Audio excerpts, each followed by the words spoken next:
que vous arrêtez de tout enfouir et que vous redonnez à manger aux animaux et aux microbes, les microbes, ils fabriquent le moins. Hein, ils fabriquent ce qu'on appelle les anions, nitrate, phosphate, sulfate, et vous allez renourrir vos plantes. Donc ça, c'est des modèles où très vite vous tombez à une unité d'azote par quintal de blé. Quand vous relancez bien les plantes du sol, vous n'avez plus besoin d'autant d'engrais. Hein. Plus le sol est mort, plus il vous faut d'engrais, plus il est vivant, moins vous en consommez. Alors rapidement, on va regarder comment la plante se nourrit dans un sol.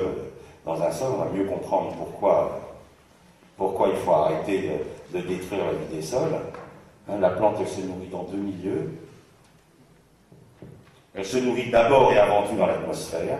Dans l'atmosphère, la plante va prendre sa quantité. La qualité, c'est le sol qui va la donner.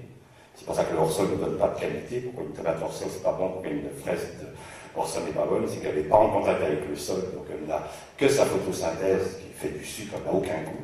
La qualité d'un produit, c'est le sol qui la donne. La quantité, c'est l'atmosphère. Dans l'atmosphère, la plante prélève.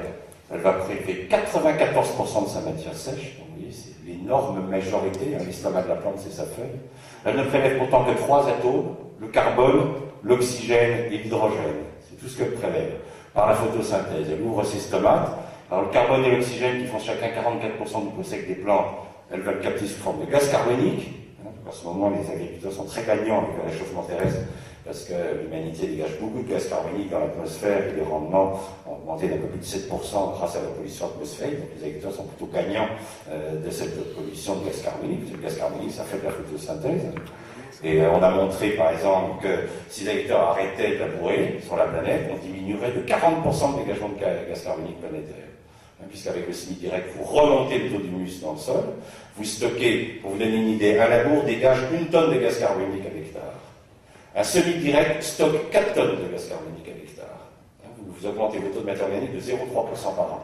Vous stockez du gaz carbonique, puisque sans arrêt vous fabriquez de la biomasse, et cette biomasse, vous la laissez se transformer en humus sur le sol. Et on a calculé que si tous les agriculteurs arrivent à se décompacter le crâne, arrivent à quitter leur charrue, à acheter des petits tracteurs, à avoir du semi-direct, de semi-direct, on diminue de 40% le dégagement de gaz carbonique. C'est énorme, hein, c'est pas des petits chiffres. Hein. Vous avez 1,8 milliard d'hectares de terres cultivées, si vous stockez 4 tonnes de gaz carbonique, ça vous fait quand même 7 milliards de tonnes de gaz carbonique fixées. L'humanité en dégage 6,5, donc ça change tout. Hein. Le problème, c'est qu'il faut comprendre, c'est pas seulement par la forêt qu'on va arrêter le gaz carbonique, c'est arrêter les sols nus. Le jour où on interdira le feu, on interdira les gens de brûler les mauvaises herbes, de brûler le bois, on dégage à une époque, la France brûlait 13 millions de tonnes de paille à l'hectare dans les années 80. Maintenant, ça s'est calmé, on voit plus de gars brûler leur paille. Mais la suppression, le feu, déjà, mais même dans le jardin privé, plein de gens qui brûlent leurs mauvaises herbes, ça c'est le geste primitif, archaïque de l'homme primitif. Il faut arrêter de brûler. La matière organique, c'est de l'or pour le sol. Arrêtez de brûler, il faut la transformer en humus, il faut la laisser à la surface du sol. Quand vous tombez votre gazon, vous laissez le gazon au pied de vos rosiers, vous n'aurez pas à les désherber et vous allez renourrir la faune du sol. Là, c'est une règle de base, jamais brûler de matière organique.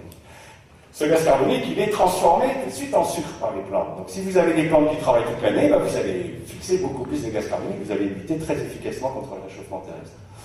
Ce gaz carbonique va être transformé dans la feuille au cours d'une réaction qu'on appelle la photosynthèse en sucre. C6, H12O6. L'eau, elle vient de la pluie, l'hydrogène vient de l'eau de pluie. La pluie va être transformée lors de la réaction de photosynthèse dans la feuille de la plante en hydrogène qui va rentrer dans les sucres. Donc la photosynthèse c'est quoi? C'est gaz carbonique plus eau, donne, l'eau va se décomposer en oxygène et en hydrogène qui va dans les sucres, donc c'est gaz carbonique plus eau, donne oxygène plus sucre. Quand le citadin va manger le pain, il va dégager des gaz carboniques par ses poumons, il va uriner, ça va repartir dans les nuages, ça va retomber dans les champs, le gaz carbonique, le vent va souffler sur les villes, va repartir dans les champs, c'est reparti. Ça c'est un cycle qui peut durer pendant 10 millions d'années, il ne passera rien.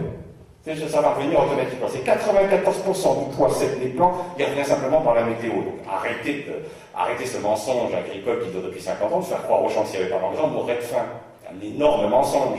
Absolument, les forêts tropicales ont une productivité énorme, elles n'ont jamais reçu un engrais de leur vie, elles continuent toujours à faire des arbres de 80 mètres de haut, depuis le plus vieux modèle qu'on connaisse, c'est Bornéo, 150 millions d'années, 9 mètres d'eau de pluviométrie, les arbres font 80 mètres de haut et personne n'a jamais mis d'engrais sur Bornéo. Les Bornéo fonctionnent toujours. Il faut arrêter de dire que sans engrais on crève pas de faim, c'est faux. C'est relancer la vie des sols, vous nourrirez l'humanité. Alors le sol, lui par contre, il fournit rien, seulement 6% de la matière sèche. Mais attention, l'atmosphère ne fournit que 3 atomes, carbone, oxygène, hydrogène. C'est 28 atomes qui vont être prélevés dans le sol et qui vont rentrer dans les plantes. Et c'est ça qui va donner toute la qualité, c'est ça qui va donner les goûts. Hein, tous les parfums, tous les arômes qu'il y a dans les plantes, que ce soit dans le vin, que ce soit dans n'importe quel fruit, ces arômes qui sont des molécules, l'argument des gens c'est « mais non, ça ne peut pas donner de goût, puisque les arômes sont des produits carbonés, que le carbone vient de l'atmosphère ». Mais ils oublient une chose, les gens qui ne connaissent pas bien la physiologie, c'est qu'un arôme, pour être synthétisé dans tous les organismes vivants, toutes les molécules qui sont synthétisées par des protéines qu'on appelle les enzymes. Toutes les réactions biochimiques du monde vivant sont synthétisées par des enzymes. Or, les enzymes, c'est quoi? Ce sont des protéines qui contiennent un cofacteur, c'est-à-dire un oligoélément, qui va lui permettre de faire cette réaction. Le nitrogénase qui fixe l'azote est une enzyme qui contient du molybdène.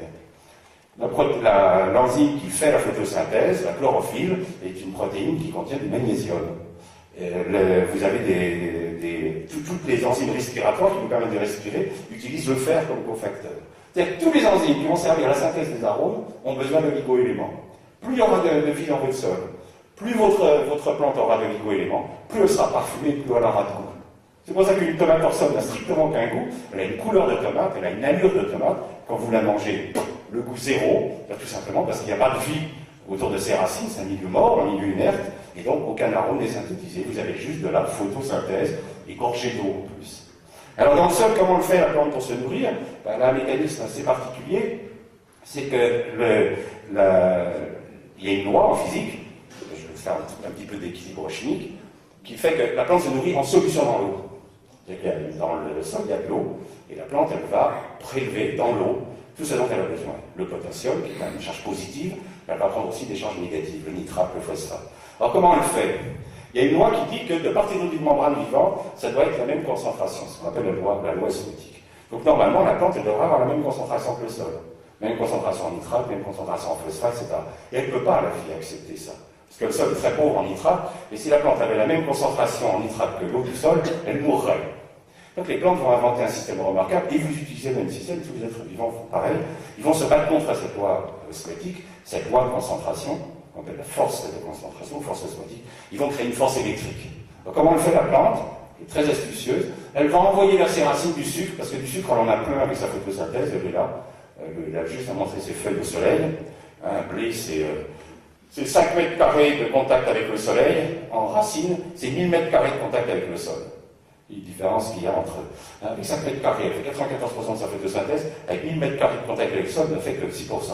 Et là, elle va envoyer du sucre, elle en a autant qu'elle veut. Elle l'envoie aux racines, et là, ce sucre, quand il va arriver, il va être transformé par les lois biochimiques en une molécule qu'on appelle l'adénosine triphosphate, l'ATP.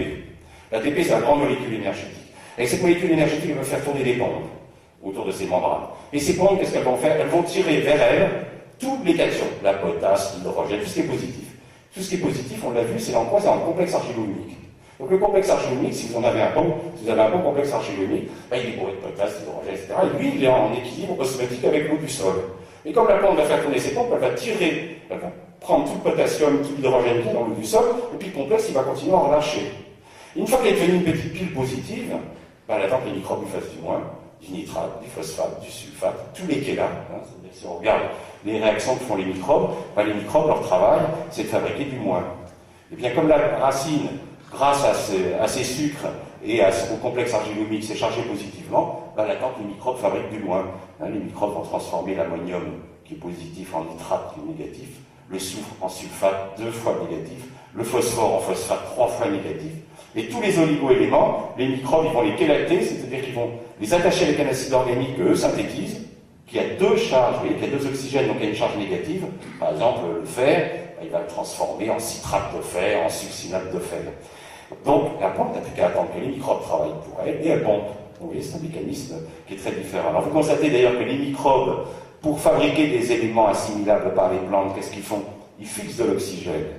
Vous voyez, pour l'azote, ils ont fixé 3 atomes d'oxygène sur l'atome d'azote, 4 atomes d'oxygène sur le soufre et sur le phosphore, 2 atomes d'oxygène par oligo-élément. Pour que les microbes puissent fixer de l'oxygène, il faut que le sol soit comment?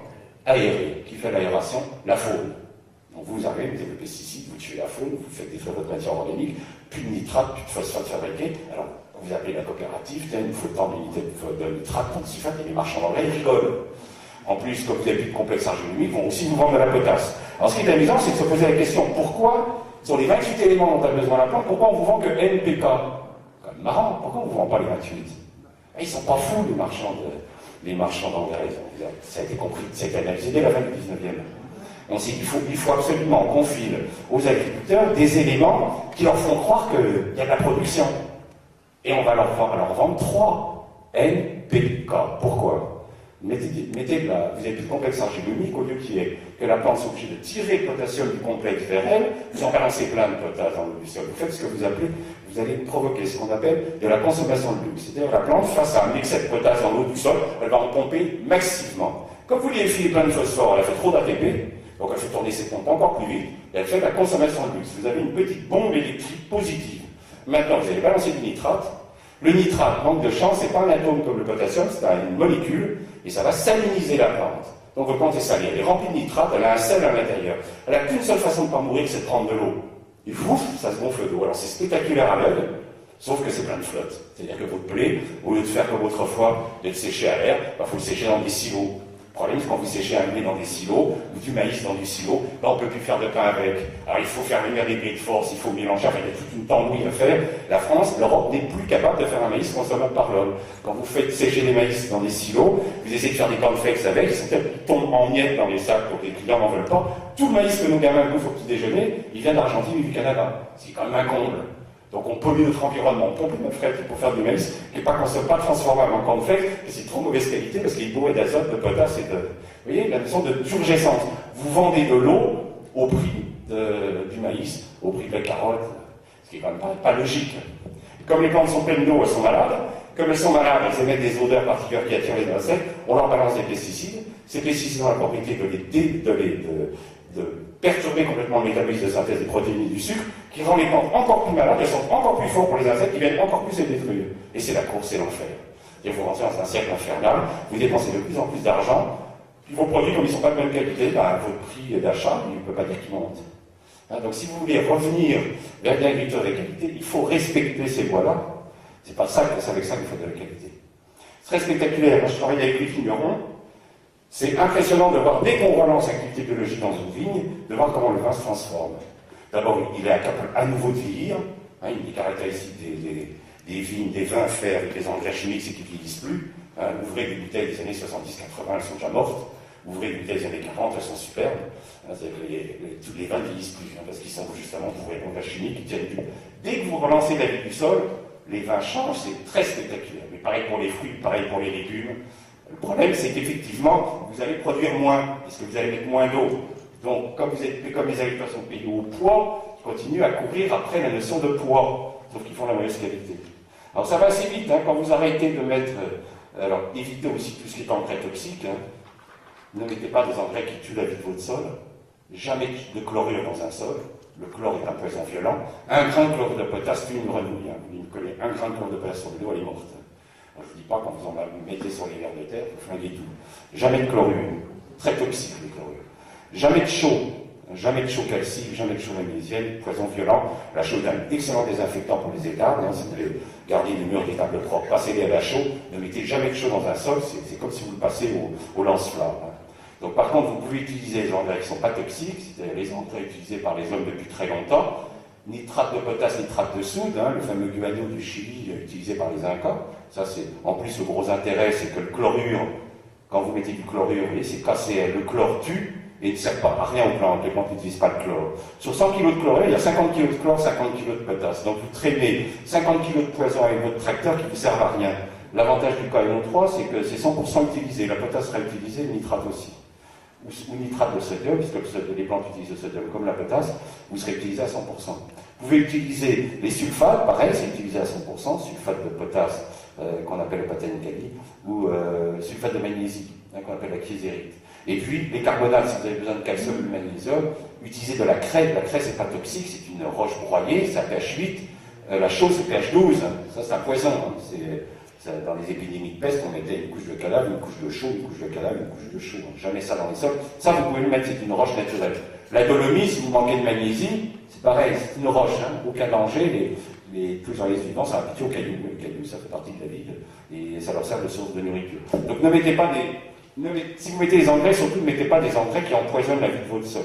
Alors les résultats vont vite, là, c'est donc le premier agriculteur que j'ai réussi à faire passer au semi-direct, donc Jean-Claude Quillet, qui est donc à Montlouis, près de Tours. J'ai d'abord fait passer au TCS, puis après au semi-direct. Donc il y est, lui, depuis. Il a commencé au TCS en 92, il est passé au semi-direct en 2000.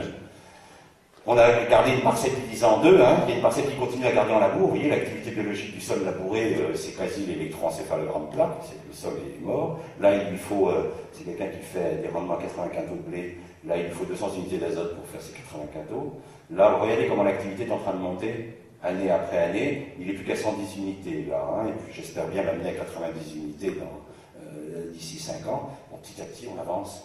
Mais l'activité repart, et son sol n'a plus rien à voir. Il n'a plus rien à voir. Il faisait du maïs irrigué, il n'irrigue plus. Il n'y a plus besoin d'irriguer puisque ses racines plongent, donc il est dans la nappe très vite, il est dans la nappe de la Loire, il se rend compte qu'il n'a plus à traîner des tuyaux, pendant que les copains traînent des tuyaux, se réveillent la nuit pour aller chercher des tuyaux d'irrigation. Lui, il reste tranquille dans son lit. C'est quand même plus agréable de ne pas avoir à traîner des tuyaux d'irrigation, simplement parce qu'il a un bon enracinement et que donc ces plantes se passent d'eau. Hein. Et les rendements? Rendement, il est même de ses voisins. Il est toujours à 84 ans, il n'a jamais baissé. Hein. Lui, la seule chose qu'il voit, c'est qu'il consomme beaucoup moins d'argent. Hein, c'est-à-dire qu'il a un revenu hectare qui est le jour et la nuit. Et ses voisins n'ont pas compris?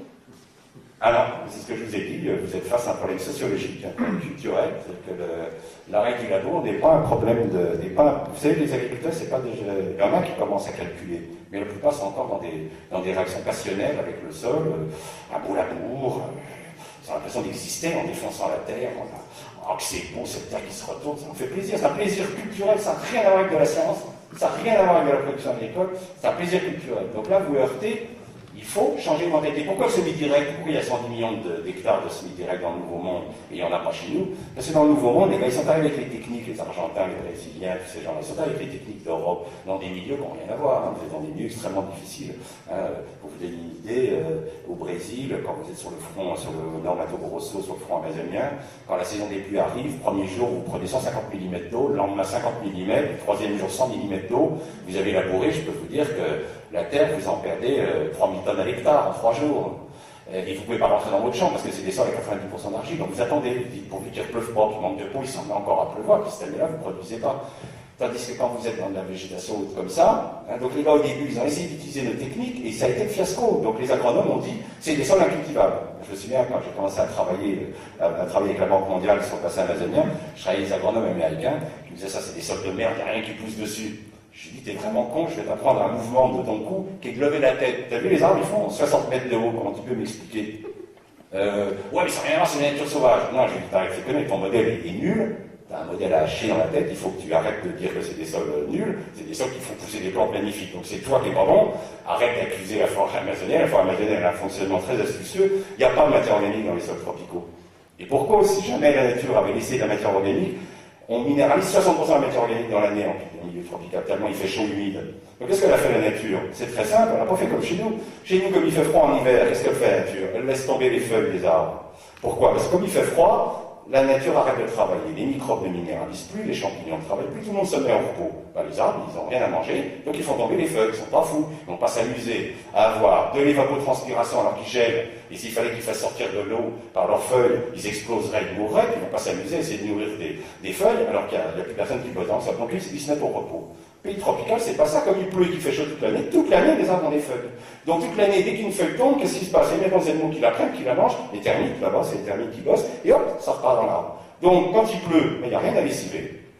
Quand vous faites une étude sur une forêt équatoriale, 95% du carbone est dans la forêt, 5% dans le sol, vous faites une étude dans une forêt européenne, la moitié du carbone dans le sol, la moitié dans la forêt. Des modèles qui n'ont rien à voir. Et les types sont arrivés avec leur modèle européen, ils ont voulu plaquer ça, ils font que des conneries. Donc les agronomes, jusqu'à les années 90, disaient, en pays tropical, on ne peut faire que du café, que la plante pérenne. Café, chocolat, non, c'était eux qui ne savaient pas réfléchir. Le problème de l'homme, c'est qu'il arrive dans les milieux, au lieu de les étudier et puis de faire une vraie approche scientifique. C'est quoi la démarche scientifique? La démarche scientifique, c'est j'observe. À partir de cette observation, ça c'est la méthode expérimentale écrite par Claude Bernard, on ne va pas la réinventer, les gens vont très bien réfléchir ce qui était la science. J'observe. À partir de cette observation, je me dis, tiens, ce modèle-là, si c'est ça qui se passe, c'est peut-être ce mécanisme-là, j'ai mis une hypothèse. Et ensuite, je rentre au laboratoire et je fais une expérience pour confirmer ou infirmer cette hypothèse. C'est pas du tout ce que font les agronomes. Les agronomes ne sont pas des scientifiques. C'est des gens qui arrivent dans un milieu, ils l'étudient pas, ils cassent tout, foutent le feu à la forêt, ils mettent tout sous forme minérale. Alors, je ne vous dis pas quand vous avez minéralisé, hein, ils brûlent en moyenne 200 tonnes de matière organique à l'hectare quand ils foutent le feu à la forêt, ça ils coupent tous les grands arbres s'en retiraient, ils laissent le feuillage, ils foutent le feu, 200 tonnes de gaz carbonique qui se dégagent à l'hectare. Hein, c'est-à-dire qu'à l'heure actuelle, le brûler des forêts équatoriales dégage autant de gaz carbonique que l'industrie humaine. Juste le feu des forêts équatoriales. Ils mettent tout sous forme minérale, il pleut, tout est lessivé, dis-toi, il n'y a rien qui pousse. Évidemment, toute la richesse qui était dans la forêt, ils l'ont envoyée en rivière. Donc, c'est des gens qui n'ont pas de démarche scientifique. C'est pas des... Moi, quand j'arrive dans une région pour bosser, pour aider des paysans, je pars dans la forêt pendant plusieurs jours. Il faut essayer de comprendre comment marche le système local. C'est pas moi qui vais l'inventer, c'est le modèle qui existe depuis des millions d'années. Et c'est à partir de ce modèle-là qu'on va développer un modèle qui s'adapte. Si vous arrivez dans la savane, c'est un modèle complètement différent. Là, il y a beaucoup de matière organique, c'est pas la même faune, c'est tout. Donc il faut que je développe des itinéraires qui fassent fonctionner les termites. Bon, en plus, les termites sont très intéressants, des animaux qui vous indiquent le fonctionnement des sols, simplement par les espèces qu'il y a dedans. Donc, l'homme ne veut plus observer, on n'a plus que des gars qui sont dans les labos qui font des modèles sur informatique totalement délirants, type OGM, les mecs qui croient qu'avec les OGM ils vont nourrir l'humanité, mais c'est du n'importe quoi. On voit vraiment que c'est des types qui veulent faire du pognon sur les agriculteurs, mais c'est pas des types qui étudient les modèles vivants tels qu'ils existent. Moi ça m'a amusé quand les généticiens ont étudié l'ADN de l'être humain, donc on a dépensé énormément de pognon pour étudier tout l'ADN de l'être humain, et on s'est rendu compte que nous avons 2 fois moins de gènes que l'orge, enfin que les plantes de façon générale. Alors les hommes vachement vexés, parce qu'ils étaient persuadés que comme ils étaient les êtres les plus évolués du monde, ils avaient l'ADN le plus grand de la planète. Non, 2 fois plus court que les plantes. Alors les gars ne comprennent pas. Moi j'aimais une hypothèse toute bête. Pourquoi les plantes ont 2 fois plus d'ADN que nous? La grande différence entre la plante et nous, c'est quoi? C'est que quand le climat change, la plante ne peut pas se barrer. Tandis que nous, si le climat change, on migre. Les oiseaux, quand il fait trop froid, ils migrent. En ce moment, on voit des cigognes qui ne migrent plus parce qu'ils commencent à faire doux. Elle reste tranquille. Elle s'adapte au climat. La plante, elle ne peut pas. Moi, je pense que cet ADN que les végéticiens appellent l'ADN junk, l'ADN de merde qui ne sert à rien, je crois que c'est complètement faux, cet ADN. C'est l'histoire de cette plante. C'est-à-dire que si les conditions varient un peu, elle va utiliser cette partie de l'ADN pour résister. Et que si les plantes ont des ADN plus abondants, c'est tout simplement, elles ont accumulé dans leur ADN des histoires météorologiques qui changent. Tout le monde le dit. Les années se suivent et ne se ressemblent pas. Ben, les plantes, elles se sont adaptées à cette histoire. Donc au lieu de dire c'est de l'ADN de merde qui sert à rien, il ferait mieux de se dire, bon là apparemment il y a un truc qu'on n'a pas compris, il faudra peut-être qu'on sache pourquoi les plantes ont un ADN si grand. Moi, mon hypothèse, c'est des adaptations à des situations environnementales qui changent contre leur volonté et auxquelles elles ne peuvent pas échapper. Et c'est pas avec les OGM que vous nourrez l'humanité, c'est pas en fabriquant des chimères qui en plus ont des problèmes de fragilité, bouleversent toute la microflore du sol autour des racines, enfin, tous les mêmes microbes autour des racines. Une fois que vous avez mis l'OGM, il faut contaminer tout le monde. Donc ça veut dire que c'est plus de liberté. C'est la fin de la démocratie, les OGM. Ça veut dire que si un gars a envie d'être en bio, il ne pourra pas. Ou s'il veut être en biodynamie, alors vous pouvez être contre l'agriculture biodynamique, vous pouvez être contre l'agriculture biologique. Enfin, déjà, on est dans une démocratie. La base d'une démocratie, c'est le choix. Pour moi, c'est le choix de la République. À partir du moment où tout est contaminé, c'est fini, il n'y a plus de démocratie.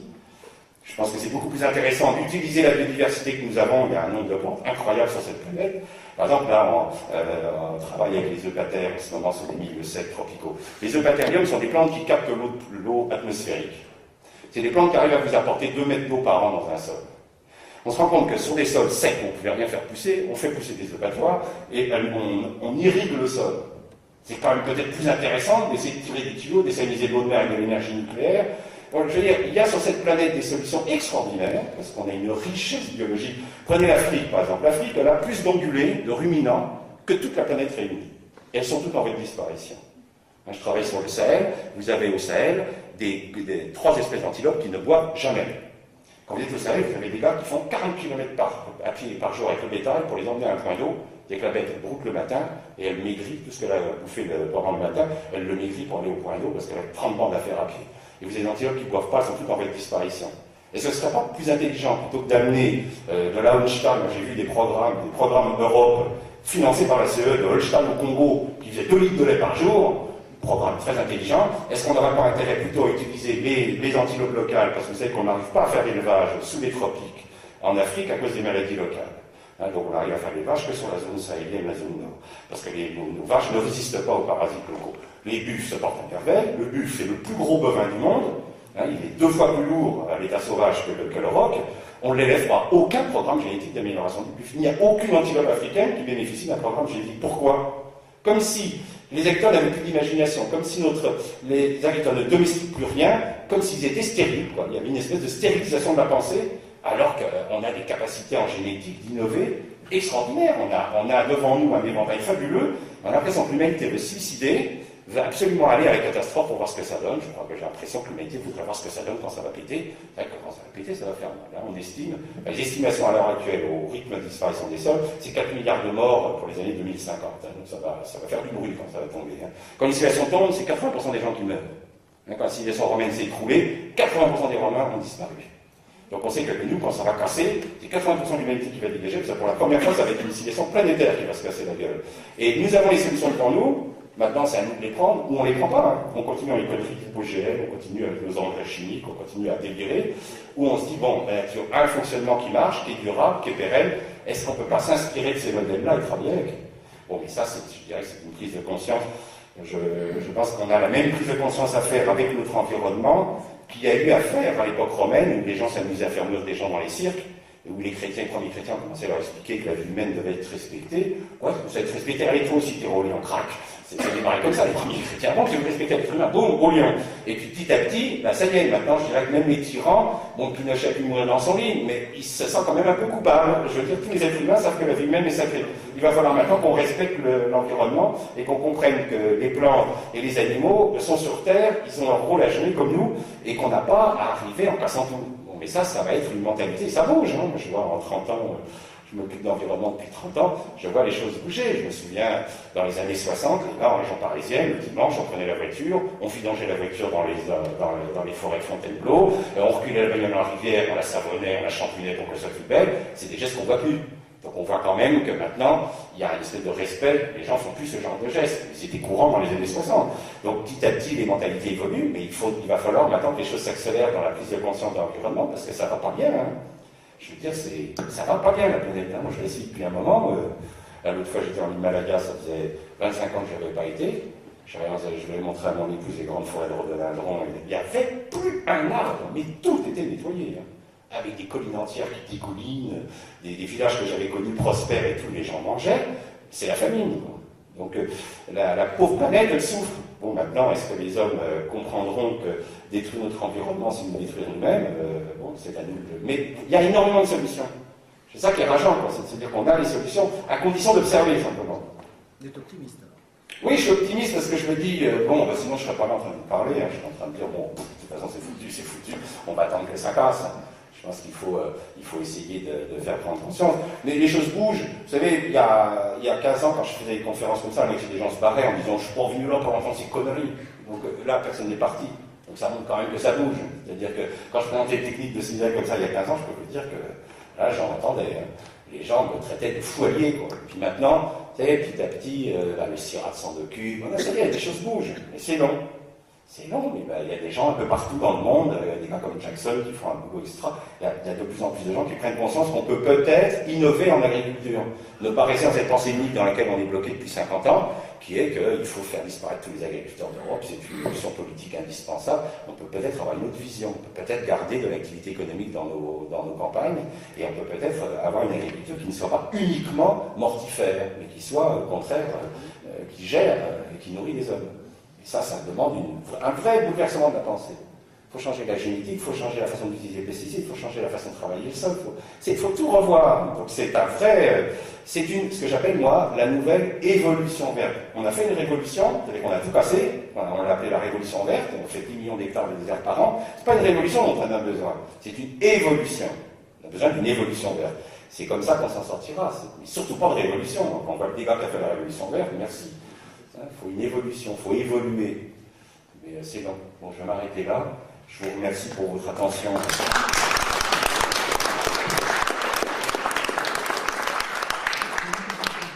Ah, une question. Oui. La Terra Preta, vous pouvez nous en parler? Là? Terra Preta, c'est au Brésil? Oui, au Brésil. Ça, c'est des découvertes, oui, on croyait, mais ça, C'est les croyants. On croit toujours que ces gens-là sont des êtres primitifs. Vous savez, on pense toujours que... moi, je suis désolé, quand je vois les grottes de Lascaux, je trouve que c'est beaucoup, beaucoup plus beau que les graffitis que les gars font dans le métro à Paris. Je trouve que je pense que les gars de Lascaux étaient à un niveau d'évolution bien plus grand que les gars qui ont les graffitis dans le métro. Mais ils ne sont pas du tout débiles. Les Amazoniens ont développé... Enfin, vous savez que on vous parle d'agriculture intensive. Nous ne sommes pas dans une agriculture intensive. Hein, nous sommes dans une agriculture productiviste. Il ne faut pas confondre. les agriculteurs traditionnels produisent beaucoup plus au mètre carré que l'agriculture actuelle. Hein, pour vous donner une idée, dans un pays comme Bali, zéro engrais, absolument zéro engrais, on fait 124 tonnes de riz à l'hectare. Zéro engrais, hein, uniquement avec l'équilibre paysan. Hein. Pourquoi? Parce que le paysan a développé, plus il est descendu vers le sud, plus il est tombé sur une grande biodiversité et des climats extrêmement violents, hein, avec des fortes saisons des pluies, etc., plus il a développé une agriculture d'association. Hein, par exemple, si vous prenez, vous comparez le champ de maïs américain avec le champ de maïs du paysan mexicain, le paysan mexicain produit 3 fois plus que l'américain sur son champ de maïs. Parce que qu'est-ce qu'il fait, lui, le paysan mexicain? Il prend son maïs, au pied de son maïs, il a fait avec son bâton à fruits, il a mis un haricot, et entre les rangs, il a planté une courge. Dans le même champ, il fait du maïs. Alors vous allez me dire, oui, mais il fait que 40 quintaux de maïs, pas beaucoup. Ouais, mais il fait 40 quintaux de maïs. À ça, il fait 20 quintaux de haricots, et puis il rajoute, je crois, c'est 30 tonnes de courges. Le champ de maïs, il est battu. Mais attention, ça se récolte tout à la main, parce qu'on n'a pas une machine qui sait en même temps moissonner le maïs, le haricot et la courge. Ça, on ne sait pas faire. Donc, c'est une agriculture qui n'est pas productive par individu. C'est une agriculture, si vous voulez, qui demande beaucoup de main-d'œuvre, mais qui produit énormément au mètre carré. Nous, par contre, nous avons une agriculture productiviste, c'est-à-dire que chaque agriculteur est capable, enfin, aux États-Unis, dans le Nouveau Monde, un agriculteur cultive 500 hectares, tout seul. Mais sa production mètre carré est beaucoup plus faible. C'est-à-dire que quand on raconte, moi je travaille par exemple dans un pays comme le Vietnam, le gouvernement vietnamien ne veut surtout pas de mécanisation de son agriculture, parce qu'ils sont 80 millions d'habitants, sur un peu moins que la moitié de la France. Ils nourrissent 1500 habitants au kilomètre carré en milieu cultivé, hein, donc sur des toutes petites surfaces, et eux, il leur faut de la main-d'œuvre au mètre carré, parce que dès qu'ils ont fini un riz, alors c'est assez étonnant à voir, c'est des systèmes paysans, ils ont des haies avec des légumineuses, alors ils ramassent le riz. Le riz, c'est un épillage, donc il y a plein de petits grains qui tombent par terre. On ne peut pas ramasser des épis comme on faisait en Europe. En Europe, on faisait passer des glaineuses, autrefois, qui ramassaient des épis tombés. Là, vous ne pouvez pas, c'est des grains qui tombent. Alors, on passe des troupeaux de canards. Vous avez un gamin qui arrive avec un grand bambou, avec un chiffon blanc, il amène 500 canards. Tous les canards, ils se mettent en ligne dans le champ. Ils nettoient tout, ils recomposent derrière. Hein, donc, il y a une apport de matière organique. Ensuite, ils taillent les feuilles de légumineuses ils ont des haies d'acacia. Ils mettent les feuilles dedans, et ils recommencent, et on replante à nouveau. Et ils n'arrêtent pas. Donc ils sont très productifs au mètre carré, d'accord? Mais ils ne sont pas productifs par surface cultivée par l'être humain. Donc il faut faire attention quand on vous dit agriculture intensive, elle n'est pas intensive notre agriculture. Elle est très intensive en intrants, elle consomme entre 10 et jusqu'à 36 calories fossiles pour faire une calorie, mais elle est intensive en énergie fossile à l'intérieur et en mécanisme. Mais au mètre carré, elle produit très peu. Si on voulait vraiment nourrir les hommes, il faudrait le système vietnamien ou mexicain. Ça, c'est des modèles qui nourrissent très bien les hommes sur des petites surfaces. Mais je ne vois pas les Français retourner à ce genre d'agriculture. Hein. C'est une agriculture qui demande beaucoup de travail humain. Donc nous, ce qu'on cherche, c'est quand même une meilleure productivité par individu. S'il vous plaît. Oui, je suis agriculteur à la retraite et je voudrais vous faire part de mes interrogations par mon vécu. Je me rappelle que dans les années 60, je sortais de l'école d'agriculture et c'était le début de l'utilisation des engrais. Oui. J'avais à côté de chez moi un agriculteur qui ne mettait pas d'engrais, qui labourait avec son cheval. Il passait son dimanche après-midi à gratter les chiens d'herbe, vous savez ce que c'est, parce qu'il n'y avait pas de moyens. C'est ce que je vous ai dit. Des herbages épouvantables. Hein. Oui, pour les détruire. Et du fait qu'il ne mettait pas dans les chimiques, il n'avait aucune production. Et ces sols s'étaient complètement dégradés. Bon, il était dans des terrains sableux, et je me rappelle très bien à cette époque, puisqu'on moissonnait avec les moissonneuses vieuses, dont le mécanisme était entraîné par une roue en fer, et la roue en fer n'arrivait plus à tourner dans ces sols. Ouais. Nous, par contre, à cette époque, on a commencé à mettre peut-être à peu près 60 unités d'azote sur le blé, et on produisait 60 quintaux à l'hectare. Vous étiez encore à unité d'azote par quintal. Oui. C'est vrai qu'aujourd'hui, c'est plus possible. Non, vous arrivez que vous êtes obligé de mettre 3 unités pour faire un quintal.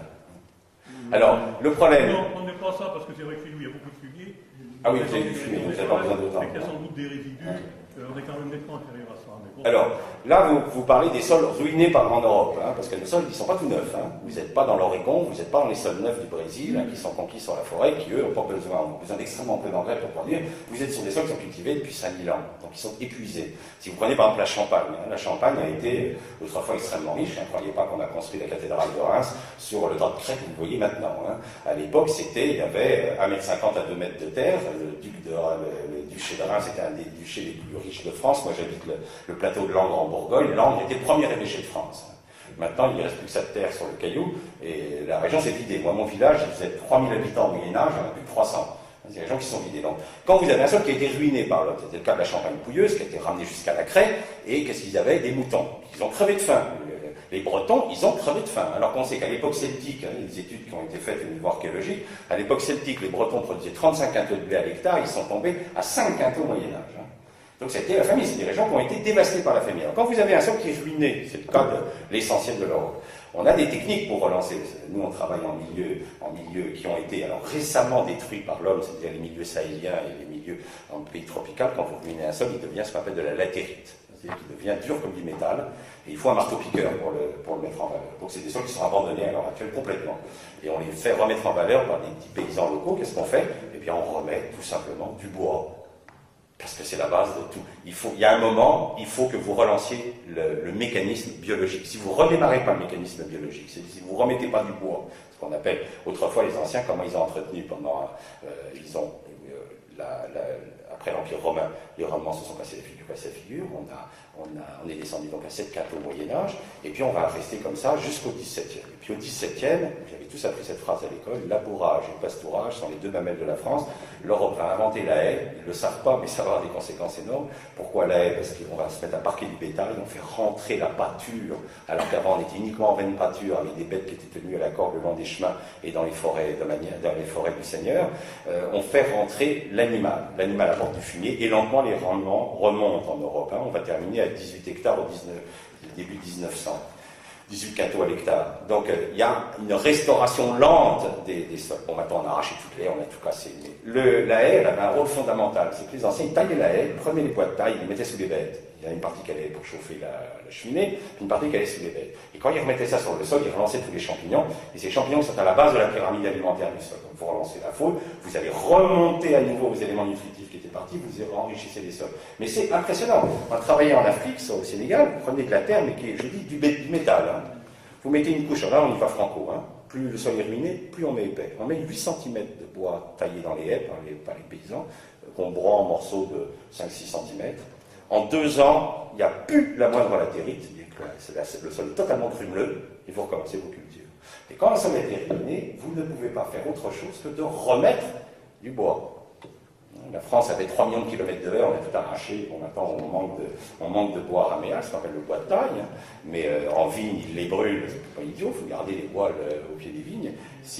Quand vous avez un sol qui est tombé, comme vous le décrivez, c'est-à-dire un sol sableux en plus, donc avec un mauvais complexe argile-humique épuisé par des années d'agriculture, il faut relancer la mécanique biologique. Et là, il n'y a pas d'autre technique que d'apporter de l'humus. Une source d'humus, c'est-à-dire de la lignine. C'est pour ça que la base de l'équilibre agricole, c'est l'équilibre sylvo-agro-pastoral. La forêt au centre de la fertilité du paysage, la forêt doit être localisée au bord des rivières pour les protéger contre l'érosion, dans toutes les pentes trop fortes, les tas de veilles, les sommets de collines. La forêt doit prendre la place dans toutes les zones fragiles du paysage, et son bois doit être utilisé pour fertiliser les champs. Et la pâture en rotation avec les champs, parce que sous pâture, il y a retour de la matière organique, puisque les bêtes sont là, elles broutent, et vous repartez dans l'équilibre sylvo-agro-pastoral. Alors que nous avons fait une spécialisation dans des régions qui ne font que de la céréale. Il y a des gambos, des sols en Beauce qui n'ont pas vu un gramme de fumier depuis 40 ans, et puis des Bretons qui crèvent sous le lisier de porc, qui ne savent plus quoi en foutre. C'est qu'on a complètement déséquilibré le système. Il faut revenir à un équilibre sylvo-agro-pastoral. C'est aberrant que l'ONF soit dirigé par des polytechniciens et non pas par des agros. Il faudrait que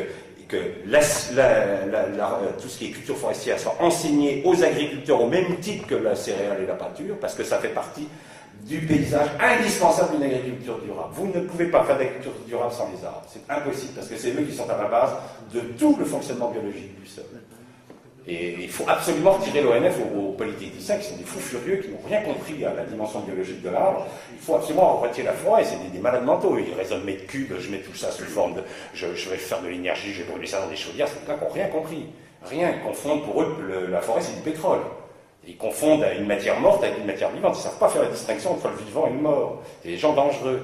Il faut retirer la forêt aux polytechniciens. Il faut le redonner à des gens qui comprennent que c'est la base de la vie. Mais remettez des haies dans vos champs, vous allez voir, c'est spectaculaire. Alors évidemment, le problème, c'est qu'avec nos machines, c'était pas le remembrement qu'on a fait, un remembrement absolument pas réfléchi. À partir du moment où vous avez des machines, dans un pays comme l'Europe, vous passez 30% de votre temps à faire des demi-tours, parce que vous avez des parcelles qui ne sont pas adaptées au mécanisme. Si vous voulez avoir des parcelles adaptées au mécanisme, il faut que vos parcelles suivent le paysage. C'est-à-dire que normalement, dans une colline, un agriculteur devrait avoir un tour de colline, un autre agriculteur un autre tour de colline, de telle sorte que quand vous partez avec votre tracteur, vous longez des haies et puis vous faites toujours votre tour, jamais de demi-tour, et vous sortez de votre parcelle. C'est ça, ça aurait été un remembrement intelligent, un remembrement en fonction du paysage. Ça aurait permis de remettre des haies sans qu'elles vous gênent, puisque vous seriez toujours en train de travailler parallèle à des haies. C'est ensuite, vous avez des machines, maintenant que vous tirez derrière le tracteur qui vous le broie, qui vous envoie automatiquement les déchets dans les champs. Donc c'est pas un boulot énorme, hein, vous faites ça en été, juste après la moisson, vous remettez du bois, et vous ressemez le semi-direct tout de suite. On aurait pu repenser le paysage à partir du moment où il y avait des machines. Or, on a continué à faire des parcelles carrées complètement en dehors des courbes de niveau et du paysage, c'est du n'importe quoi, et du coup on a arraché trop de haies. Il faut concevoir les champs les plus faciles à travailler, qui ont le maximum de longueur de haies par hectare, hein, puisque 1 km de haie, c'est 30 tonnes de bois de taille tous les ans. Hein. 30 tonnes, hein. Vous imaginez, on a coupé 3 millions de kilomètres de haies, ces 3 millions de kilomètres de haies produisaient 90 millions de tonnes de bois tous les ans qu'on pouvait mettre sur nos 30 millions d'hectares, c'est donc 3 tonnes à l'hectare, ça change tout. Hein. Ils étaient brûlés à l'époque. À l'époque, on brûlait. Ouais, oui, parce qu'on ne connaissait pas tous ces mécanismes. Il n'y a toujours pas d'observation des mécanismes biologiques, mais imaginez qu'on refasse un paysage en courbe de niveau avec les haies, et là, il ne devient plus un obstacle. Remettre des haies le long de toutes les routes, pas des arbres, c'est les voitures, même pas les arbres, mais remettre des haies, tailler ces haies, mais vous avez une source de fertilité extraordinaire. Mais ça demande de remettre l'arbre en position dans l'agriculture. En plus, ça sert d'ombrage aux bêtes, les bêtes adorent brouter les feuillages d'arbres, donc en plus, dans l'équilibre agro-pastoral, la forêt elle a vraiment sa place. Vous voyez, c'est une repensée complète de la notion de paysage. D'ailleurs, autrefois, on ne disait pas un agriculteur, on disait un paysan, un homme qui fait le pays. Alors maintenant, ce sont des exploitants agricoles, c'est-à-dire qu'on les met, et c'était une catastrophe, hein. À la sortie de la guerre, on a modifié l'équilibre économique du pays. Hein. Autrefois, vous aviez le secteur primaire, qui était les mines, la pêche, puisque la pêche à l'époque, c'était de la simple exploitation, il n'y avait pas de gestion, on gère d'ailleurs toujours très mal des poissons, ils diminuaient tout à l'heure. Le charbonnage, etc., les mines, tout ça, c'était secteur primaire. Vous avez ensuite le secteur secondaire qui comportait l'agriculture, l'industrie, c'est-à-dire des gens qui exploitaient un capital. On parlait d'ailleurs de gestionnaires, on cultivait son sol en bon père de famille. C'est-à-dire que le paysan, c'est un homme qui faisait le pays, il le gérait son pays. Puis on a dit non, maintenant quand tu es un exploitant agricole, c'est que maintenant l'agriculture est dans le secteur primaire, elle exploite. Et puis après moi le déluge, quand j'aurai ruiné mes sols, quand j'aurai plus de capital, c'est ce qui se passe, hein, l'agriculture mondiale se décapitalise et importe de plus en plus d'énergie, d'engrais chimiques du monde industriel, du secteur secondaire, et les secteurs primaires, je suis désolé, mais ils s'appauvrissent. Quand vous exploitez une mine, quand il n'y a plus de charbon, il n'y a plus qu'à partir. Hein. Puis quand il n'y a plus de sol, ben, les paysans s'en vont, on en a perdu déjà 92%. Le monde agricole n'a pas été mis en secteur primaire, c'est le secteur secondaire. J'ai un capital fondamental qui doit nourrir des générations, qui doit être durable, qui est le capital sol. On ne fait pas du capitalisme en agriculture, on ruine le capital, c'est le pire des capitalismes qui existent. Le bon capitaliste, c'est celui, normalement, l'agriculteur doit rendre un sol plus fertile que celui qu'il a reçu de son père. Il doit laisser à son fils un sol plus fertile. En ce moment, il lui laisse un sol plus pauvre. C'est la décapitalisation. Vous êtes fait avoir, hein, bien, hein. Vous êtes fait avoir, embouté par les industriels. Ils vous ont roulé dans la farine, chicos. D'autres questions? Le bois ramé à fragmenter doit être utilisé frais. Ah oui, Tout de suite donc. dès qu'il tombe, comme dans la forêt, dès qu'il tombe au sol. Et est-ce que cette technique-là peut s'appliquer à des jardins, enfin du jardin Bien sûr. particulier? Si vous avez une haie, évidemment, si vous êtes fabriqué un blocos végétal avec des tuyas, là vous allez tuer tous les. Attention, hein, les résineux tuent les sols. Hein. Les résineux sont des plantes qui, à l'état sauvage, vivent dans ce qu'on appelle la grande forêt, la taïga. La taïga est les sommets des montagnes. Les résineux sont des plantes. Les forêts de résineux sont des plantes dans des milieux où il pleut très peu, moins de 400 mm d'eau par an, et surtout ils gèlent très fort. C'est pour ça qu'ils ont une résine. Parce qu'ils n'ont pas de sel liquide, sinon ils exploseraient. Quand il fait moins 30, avec une sel liquide, vous explosez. Donc ces arbres se sont adaptés à des conditions de grangeur. Autrefois, il y a longtemps, à l'époque dite du Carbonifère, les premiers plantes qui sont apparus ont été les fougères, les prêles et les conifères, les gymnospermes.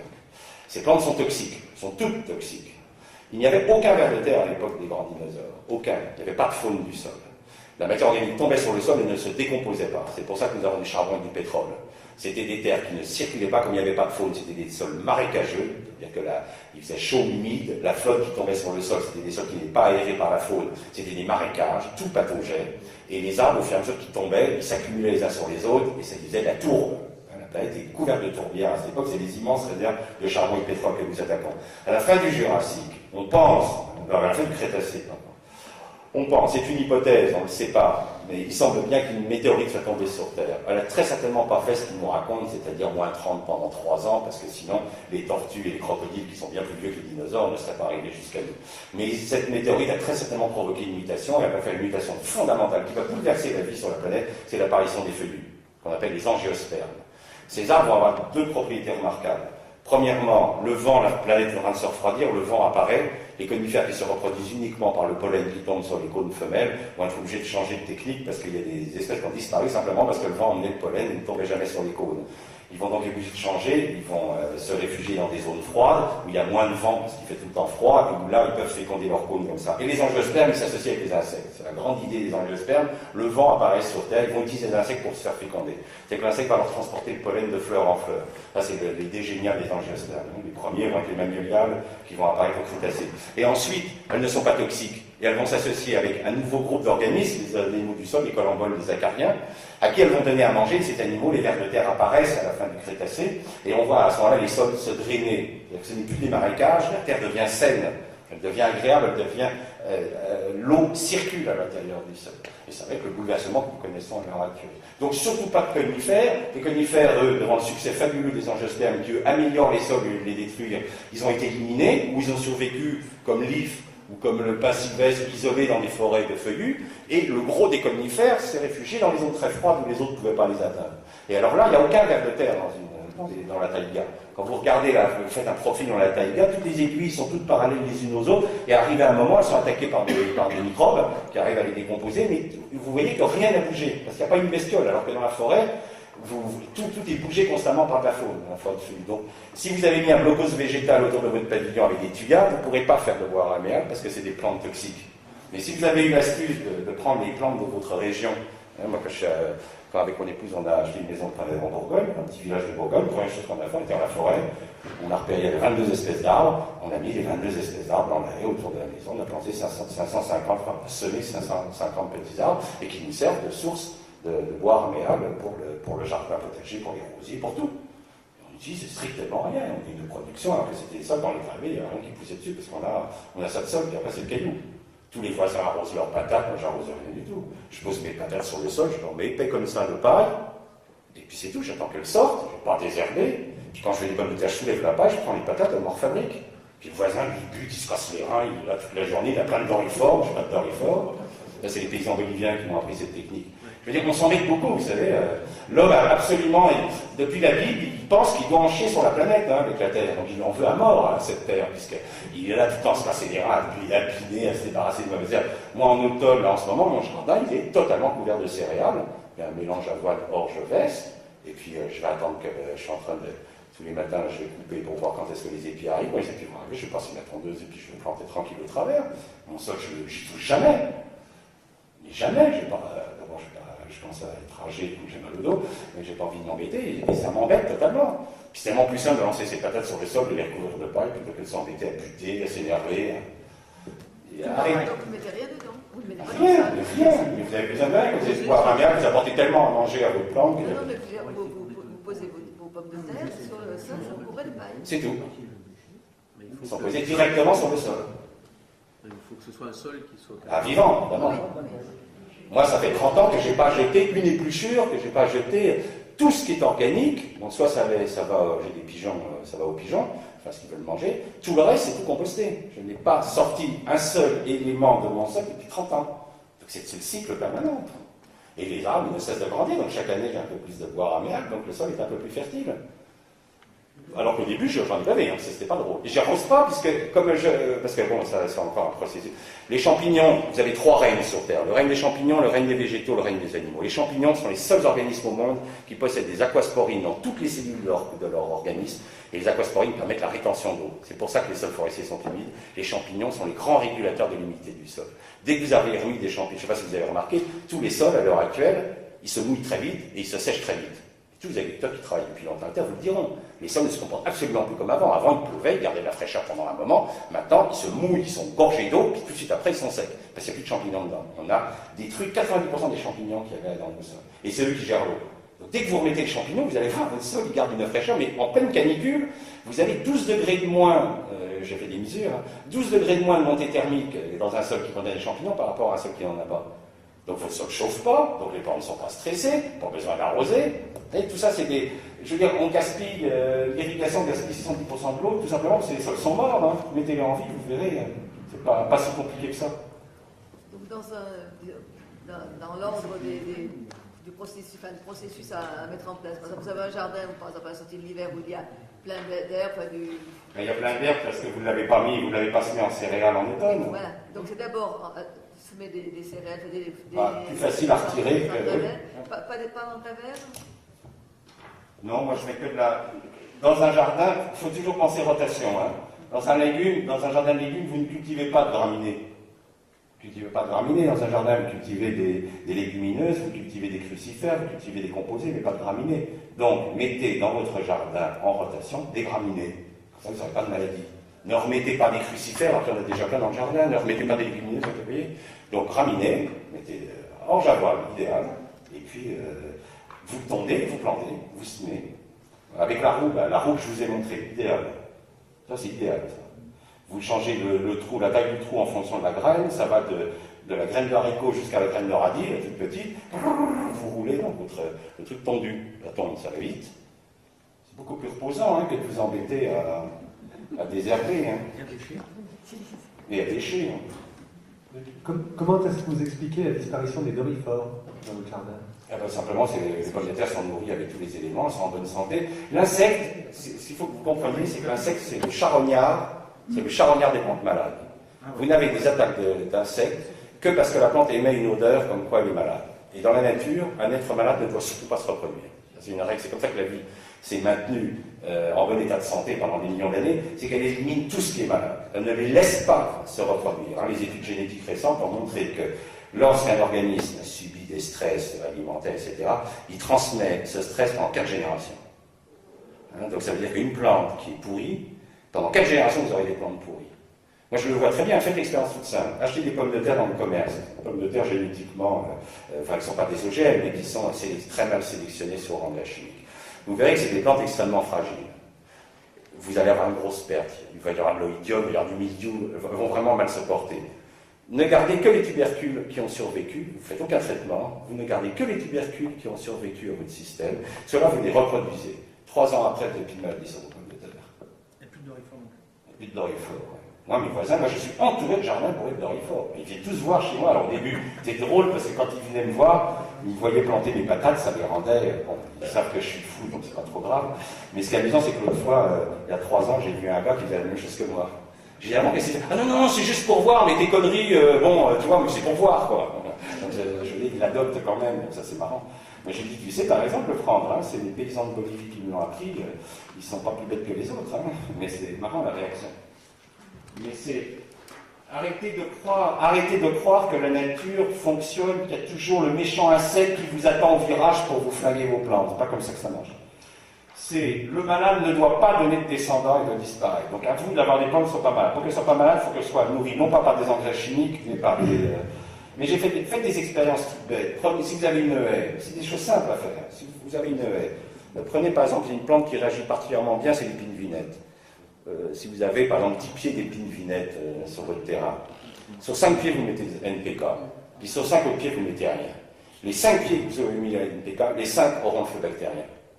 Vous allez voir, immédiatement ils ont le feu bactérien. Parce qu'elles sont déséquilibrées au niveau du... Elles vont devenir toutes noires. C'est une plante qui prend bien le feu bactérien, et vous allez voir, toute noire. Les 5 compagnies d'engrais, nickel, pas de maladie. Mais attention, alternez vos espèces, ne faites pas une haie avec une seule espèce. Hein. Biodiversité toujours. Monsieur Bourguignon, sur Oui. un plan purement agronomique, qu'est-ce que vous pensez du co-compostage du déchet vert et des bouts de stations d'épuration? Bon, là, alors, il faut composter tout ce qui contient des pathogènes. Tous vos excréments animaux, il faut les composter, parce que les bêtes, vous avez remarqué qu'une vache ne broute jamais l'herbe qui a poussé sur sa blouse. C'est ce qu'on appelle le refus en pâturage. C'est l'herbe qui est sortie de la bouche de la vache, et la vache, elle n'est pas folle, elle ne touche jamais, elle ne se réinfecte pas. Je ne vous conseille pas de vider votre fosse septique, de la mettre sur votre jardin potager et d'aller manger vos salades. Parce que ça va mal se terminer en défaite. Il ne faut jamais se réinfecter. Donc le compostage, il faut le pratiquer. Je pour les animaux, tout ce qui est déchet animal doit être monté en température pour être désinfecté. En vigne, si vous taillez des bois de plus d'un an, des bois de 2 ans qui peuvent contenir des maladies, il faut les composter pour éviter de salir votre champ. Donc là, le compostage est indispensable.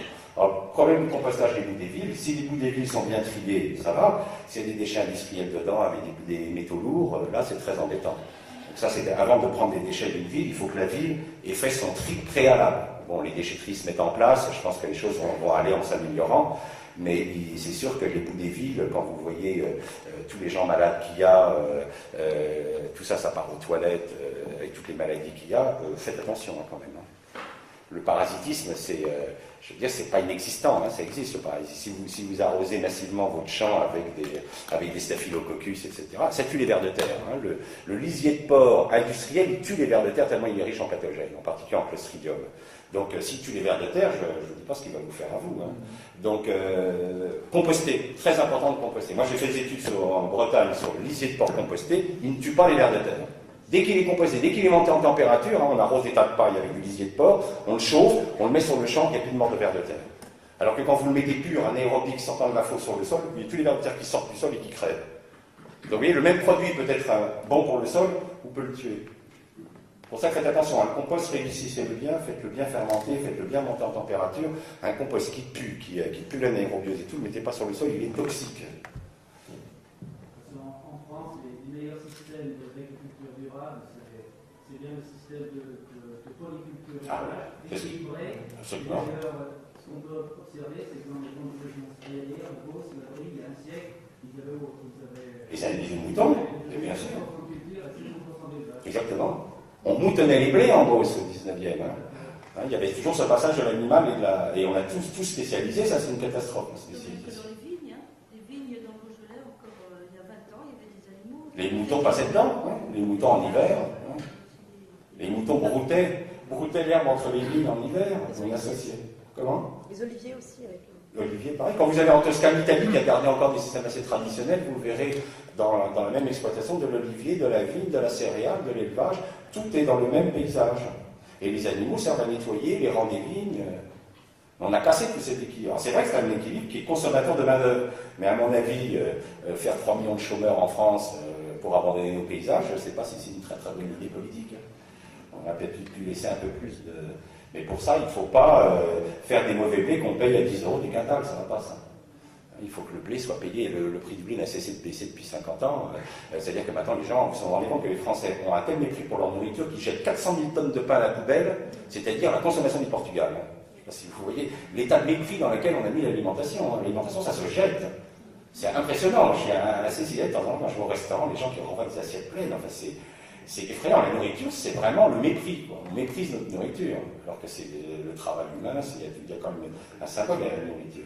Maintenant, c'est plus de on bouffe, quoi. On ne se nourrit plus. La civilisation, c'est quand même l'alimentation, c'est la cuisine, vous voyez, on transcende la nourriture dans une civilisation. L'habillement, c'est une transcendance de la nudité. L'architecture, c'est une transcendance du climat. Bon, quand vous commencez à faire des maisons merdiques, c'est quelque part la civilisation s'écroule. Quand on s'habille n'importe comment, quand on mange comme on se nourrit comme des porcs, c'est que la civilisation commence à aller très très très très très mal. Il y a une nouvelle question qui se pose à l'agriculture, c'est les biocarburants. les agro. On veut nous faire produire des biocarburants. En intercalaire, ça ne me gêne pas. Si c'est en intercalaire, vous ne prendrez que la graine, de toute façon vous laisserez la paille, ça c'est une règle de base en agriculture, la paille est pour le sol, la graine est pour l'homme, c'est pas gênant. La graine elle contient que du sucre, que de l'amidon, et de l'huile. Mais c'est des composés carbonés, c'est bien l'atmosphère, vous ne videz pas votre sol en prenant de l'huile. Mais il faut que ce soit en intercalaire entre une culture d'orge par exemple qui est moissonnée tôt, puis un semi-tardif de blé, ou un maïs par exemple, vous avez le temps de faire une culture énergétique. Mais il faut être en semis direct.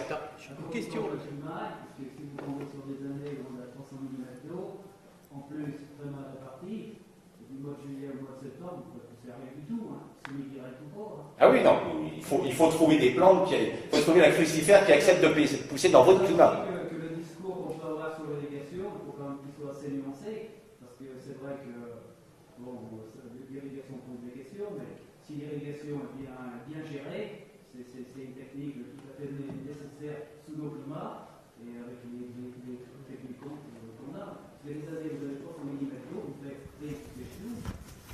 Oui, mais vous pouvez travailler avec des nives et des sorgho sucrés que les bêtes adorent, avec lesquels vous faites de l'ensilage. Je ne dis pas qu'on n'a pas des progrès à réaliser. Oui, gros progrès à réaliser. Vous trouvez des variétés, par exemple, de maïs qui consomment moins d'eau, sans passer par les OGM, je vous l'accorde. Je ne dis pas qu'on ne peut pas trouver des variétés de blé qui consomment moins d'eau aussi, mais l'irrigation est la fraude de ce siècle dernier. Non, mais on se trompe depuis longtemps. Elle date du temps des Romains, on a tout irrigué. C'est pour ça que la polémique à rose sur les arbouleurs, bon, vous êtes de l'aliment pour les choses. Oui, mais on a fait disparaître de l'agriculture française tout ce qui était millet, tout ce qui était mil, tout ce qui était sorgho, qui avait été cultivé et amélioré pendant tout le 18e et tout le 19e, qui a été éliminé après-guerre. Dans le sud-ouest, on n'irriguait pas. À l'époque, on n'avait pas d'eau. Dans le sud-ouest, on mettait des sorgho. Et ça, tout ça, ça a été retiré ça a été retiré du marché. Alors c'est vrai que vous n'arrivez plus à les vendre. Et sèche plus le syrah. En plus, il se trouve qu'elle n'a pas nourri les moutons passent sur le champ, on a changé complètement. Simplement, en touchant un petit facteur, arrêter de sécher les sols. Ça nous a amusé parce que quand on a fait faire ça aux agriculteurs tunisiens, ils ont dit, vous les Français, vous êtes vraiment... alors, nous, c'est ce qu'on pratiquait avant. Vous avez amené votre école d'ingénieur agronome qui nous a raconté quand vous étiez con qu'il fallait labourer profondément, puis maintenant vous revenez, vous nous dites non, il ne faut plus labourer, il faut refaire comme vous faisiez avant. Vous nous prenez vraiment pour des couillons. Et les gars, ça les a offusqués au début, parce qu'ils disaient, alors vous n'avez cassé tous nos systèmes pour nous ramener, parce que nous on faisait depuis toujours. Simplement, c'était des paysans qui avaient observé que dans un milieu séchant, il ne faut jamais toucher à la terre, il ne faut jamais la mettre au soleil. Et vous garderez de l'eau. Une autre question là sur le compostage. Là, moi, je suis dans un secteur où il y a des périmètres de protection d'eau qui sont en train de se mettre en place. Et bon, moi, je composte les exploitations et on m'interdit de mettre du compost sur ces périmètres de protection, alors que j'ai le droit de le faire après. C'est vrai. Ça, c'est le lobbying des marchands d'engrais, c'est le lobbying des marchands d'engrais. Non, d'engrais. mais c'est un hydrogéologue qui a fait une étude et qui a sorti ça, qui a pendu sur la loi. On n'a pas le droit de... Enfin, c'est n'importe quoi. Mais c'est comme pour les problèmes de culture intercalaire. Quand vous faites une culture intercalaire au mois de juillet, votre sol il est sec, c'est-à-dire qu'il n'y a pas de minéralisation. Donc vous êtes obligé de mettre de l'azote, sinon votre culture intercalaire ne pousse pas. Alors, les abrutis qui sont dans les ministères ont dit interdit de mettre de l'azote au mois de juillet. Vous ne mettez pas d'azote au mois de juillet, votre interculture va faire ça. Donc elle ne servira à rien, elle ne récupérera pas l'azote qui est déjà, lui, à 40 cm de profondeur et 50 cm. Donc vous avez perdu votre temps, jeté des graines par la fenêtre et ça ne servit à rien. Quand vous semez une intercalaire, il faut lui mettre à manger.